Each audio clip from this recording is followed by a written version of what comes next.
Justices took up a free speech case involving the sale of dogfight videos. Here to walk us through today's arguments is NewsHour regular Marcia Coyle of the National Law Journal. Marcia, 2 days in a row. Good to have you back with us. Nice to see you again, Judy. So how is dogfighting connected to free speech?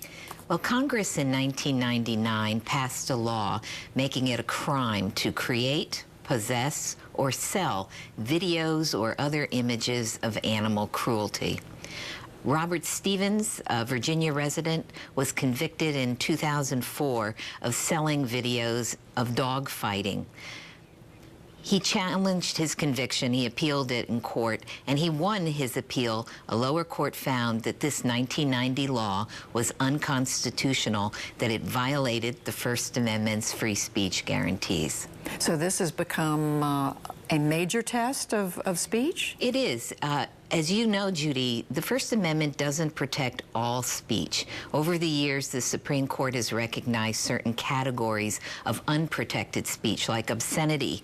And the last time it recognized a special category was back in 1982, when it held that depictions of children engaged in sexual acts, this is child pornography, violated the First Amendment. So now the government, the Obama administration, has come to the court asking it to save this 1999 statute, that it is constitutional under the First Amendment, that it's much like the child pornography category. So what were the main arguments that the government made here? Deputy Solicitor General Neil Katyal argued for the administration, and he said that, in effect, you know, this statute is not targeting speech or the content of the videos. It's going after the underlying production of the video. Congress was trying to dry up the market for animal cruelty by punishing the sale of the videos. But he immediately ran into questions from the justices. This was a very rapid-fire argument. Justice Scalia said, in effect, you can't separate the means from the end. You're targeting communications. And Justice Sotomayor raised a question, how can you tell the difference between these videos on dogfighting and a noted documentary on the horrors of dogfighting? The justices were concerned about how broad is this statute.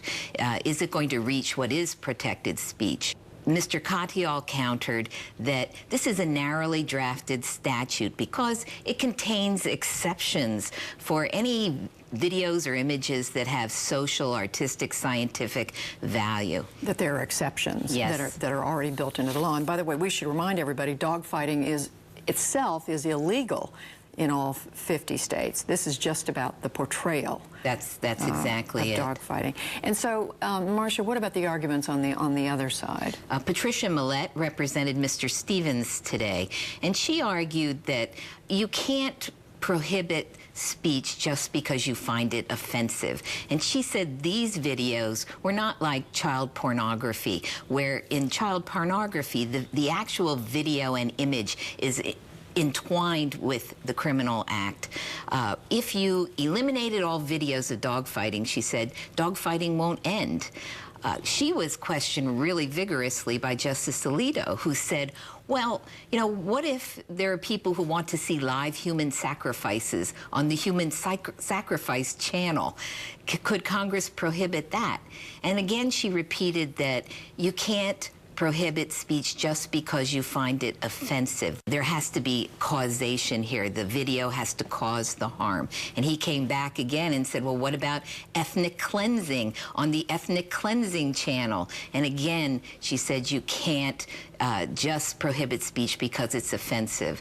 And Justice Scalia interjected at this point, I think on her side, saying, well, if you let this one in, what's going to be the next base instinct? The government, it doesn't have a role in deciding what are our worst instincts. I know you say, Marcia, that you never like to predict how a case is going to come out based on what the justices ask or say, but did you get any sense from the number of questions or the content of the questions today? It was my sense that quite a few justices have problems with how broad this statute is. And as I said, Judy, it's been 27 years since they've carved out another category of unprotected speech. So I think they're going to go very carefully here. There's an interesting alignment of groups on each side. On the government side, you had the people who were against animal cruelty, the Humane Society and others, and then for Mr. Stevens, you had a combination of free speech advocates and then the NRA and other groups. There's a lot of concern on both sides about sort of the slippery slope here if the court rules one way or the other.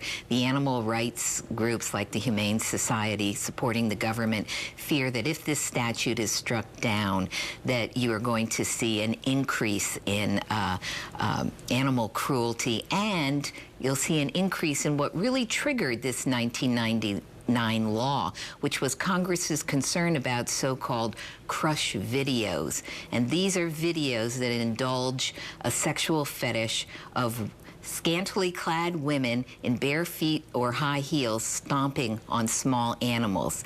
These groups believe that the law has really helped eliminate or diminish the market for this kind of animal cruelty.